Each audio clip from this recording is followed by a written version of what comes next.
ঈদ মানেই এখন প্রেক্ষাগৃহে শাকিব খানের দাপট। ঈদের দিন তাণ্ডব মুক্তি পেতেই প্রায় প্রতিটি শো যেমন হাউসফুল, তেমন দর্শকদের প্রতিক্রিয়াও দেখার মতো। শাকিব তো বটেই, জনপ্রিয় দুই মুখ আফরান নিশু ও সিয়াম আহমেদও করেছেন বাজিমা। সামাজিক মাধ্যমে মেগাস্টারের পাশাপাশি এখন চলছে নিশু সিয়াম বন্দনাও।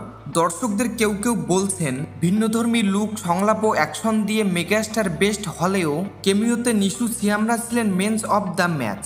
একদিকে তাণ্ডব মুক্তির কয়েক ঘন্টার ব্যবধানে দর্শকদের এমন হাজারো মন্তব্য ভেসে বেড়াচ্ছে সামাজিক মাধ্যম জুড়ে, অন্যদিকে দর্শকদের সঙ্গে মত বিনিময়ে সশরীরে ছুটে যান ছবির পরিচালক রায়হান রাফি, প্রযোজক শাওরিয়ার শাকিল এবং অভিনয়শিল্পী সাবিলা নূর ও জয়া আহসানরা। এমন অবস্থায় দর্শকের উন্মাদনা ও চাপ দেখে শো বাড়ানোর সিদ্ধান্ত নিয়েছে তাণ্ডব কর্তৃপক্ষ। শনিবার বিকেলে সংবাদ মাধ্যমে রায়হান রাফি জানালেন, সিঙ্গেল স্ক্রিনে যেমন তাণ্ডব চলছে, সিনেপ্লেক্সের প্রতিটি শাখায়ও তেমনই হাউসফুল যাচ্ছে শো।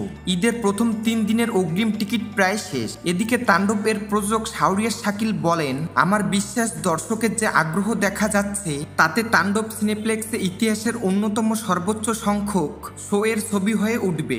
139টি হলের মধ্যে 133টি হলে ছবিটি মুক্তি পেয়েছে। প্রত্যেক জায়গা থেকেই অভাবনীয় সাড়া পাচ্ছে। শুধু প্রথম দিনেই সিনেপ্লেক্সে 28টি শো ছিল, দ্বিতীয় দিন থেকে সেটি বাড়িয়ে 35টি করা হয়েছে।